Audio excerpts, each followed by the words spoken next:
Madame Simone Lafleuriel Zachary, historienne. On écoute.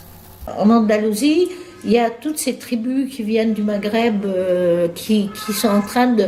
qui essayent de s'avancer vers l'Espagne, qui déstabilisent, qui prennent le pouvoir, c'est des petites royautés.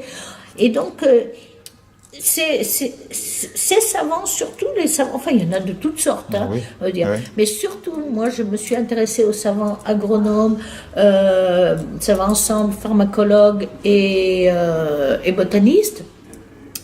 Je me suis intéressée à eux parce que c'est à eux, c'est d'eux dont on parle jamais en fait.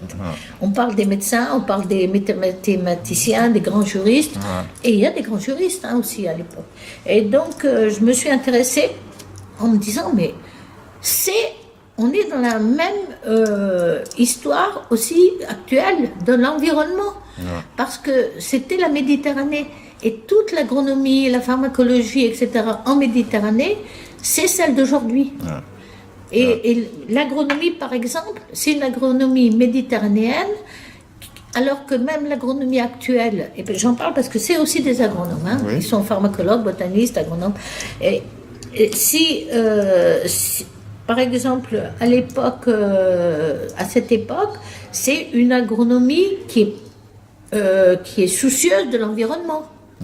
Alors que l'agronomie moderne, par exemple, dans l'Andalousie actuelle, c'est une agronomie qui a cru qu'elle pouvait faire comme une agronomie scientifique du Nord. Et donc, eux, là, on est toujours dans la même histoire de comment soigner avec les plantes, comment faire pousser les plantes qu'il faut, comment aussi s'enrichir avec les plantes, comme maintenant. On est exactement dans la même configuration. Et vous détaillez tout ça dans Bien sûr. Alors, dans les livres, je détaille toute cette histoire pour une raison. C'est qu'il y a beaucoup d'archives et beaucoup de textes de toutes sortes, de recherches dans toutes les bibliothèques. Il y a des manuscrits, des traductions du 19e, du 18e, 19e, 20e, etc. Mais ça n'intéresse que des spécialistes.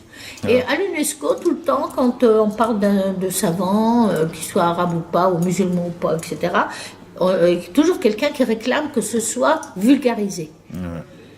Et alors moi, je me disais, on va vulgariser parce que c'est des histoires très, très jolies à raconter. Alors, du coup, j'ai dit, on va raconter cette histoire du travail de ces agronomes, pour moi des agronomes, des savants, des botanistes. Je vais leur raconter, parce qu'en même temps, je parlerai des plantes, comment ils ont soigné, comment on se préservait des maladies et tout ça. Et ce sera très agréable à lire en plus. Mais en même temps, je voulais montrer que ces agronomes, ces savants botanistes, ces pharmacologues, et même, parce que moi, je peux pas parler aussi du travail des mathématiciens, c'est trop, quoi. Je veux dire, mais c'était aussi des hommes. Et en plus, les médecins, les pharmacologues, ils soignaient aussi les gens de guerre. Parce qu'on est dans des périodes où les guerres, comme maintenant, sont terribles. Et on est dans les périodes de famine. Quand il y a les guerres, il y a les famines. Et je voulais donc m'intéresser comment ces hommes se débrouillaient. À la fois, ils étaient souvent sous surveillance des rois ou des princes, mais en même temps, ils étaient un peu protégés en tant que médecins ou agronomes, etc. Parce qu'à la fois, ils soignaient, mais en même temps, ils enrichissaient. Les agronomes, parce que même, c'est tout le commerce des plantes. Hein, et ça, c'est une histoire. C'est pour ça j'ai fait un livre, le premier, qui était assez gros, et j'ai fait le deuxième pour compléter, en me disant, mais je pourrais même en faire un troisième, et un quatrième, parce que c'est une histoire qui est complètement d'actualité. Complètement. Et il faut voir que tous ces gens, ils soignaient les bébés, les femmes, les vieux, et ils soignaient des maladies qui étaient énormes, mais ils soignaient aussi toutes. Il faut dire que c'était des périodes sanglantes. Par exemple, et eux se trouvent dans ces périodes sanglantes. Par exemple, la prise de Jérusalem, tout le monde patauge dans le sang à Al-Quds. Hein.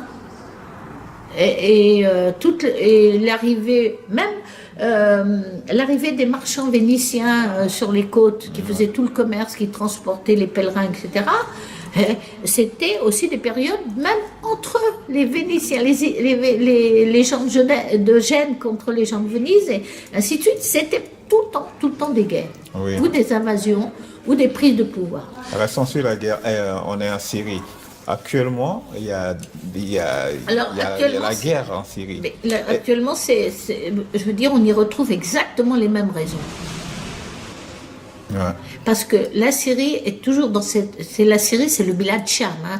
Au fait, cette histoire au XIIIe siècle, c'est le Bilad Sham, c'est-à-dire la Syrie qui comprend la Palestine, le Liban et la Syrie. Hein.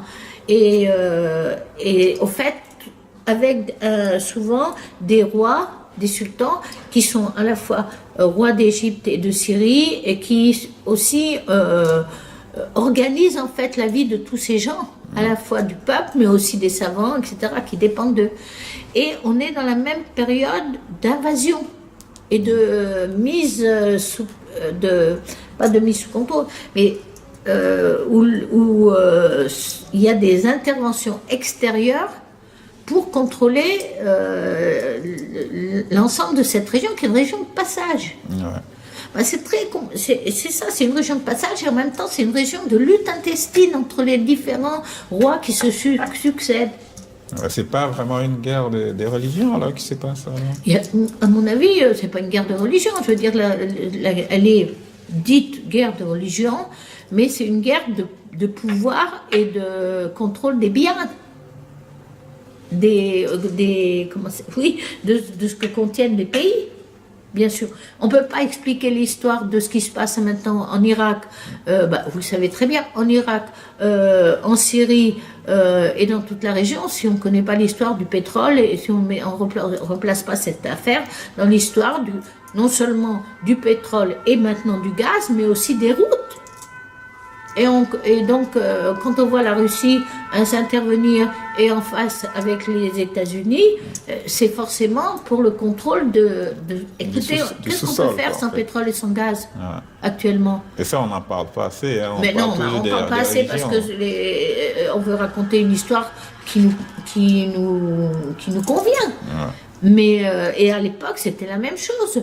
C'était un contrôle des biens et des passages de toutes les marchandises. Et la Syrie et l'Irak, c'était des grandes zones à la fois de marchands, mais aussi d'artisans. Mais quand on voit, mais ça date depuis longtemps, parce que déjà Rome faisait du commerce avec, par exemple, la région de Palmyre et de l'Euphrate, pour avoir des marchandises qui arrivaient même de Chine. Et il fallait être là. Si les empereurs romains s'intéressent à la Syrie, c'était pas parce qu'ils étaient pas chrétiens ou pas musulmans. Non, à l'époque pas musulmans pour les Romains. Mais c'est vrai aussi que les religions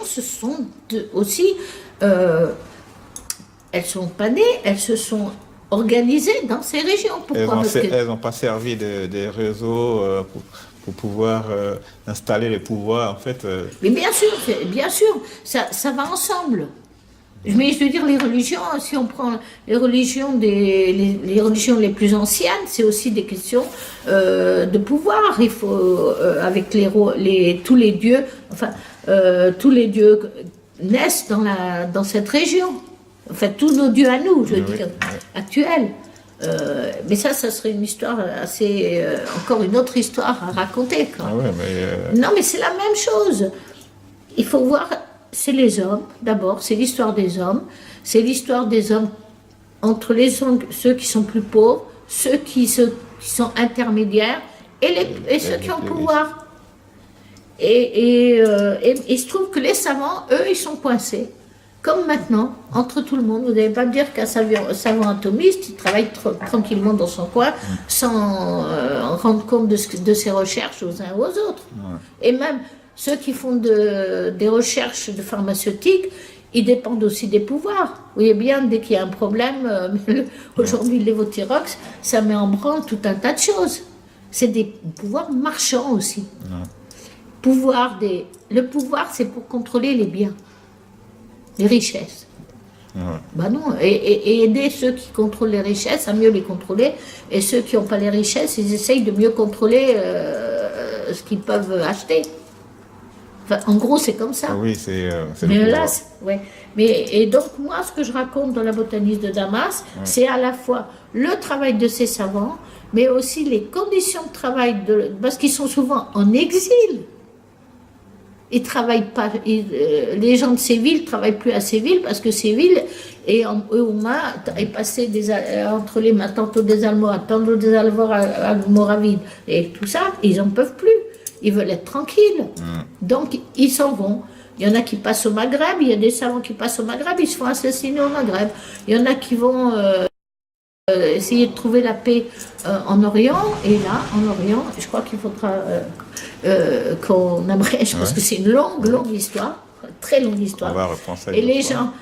gens qui se trouvent en Orient, ils y retrouvent les mêmes conflits entre les puissances locales et les puissances extérieures.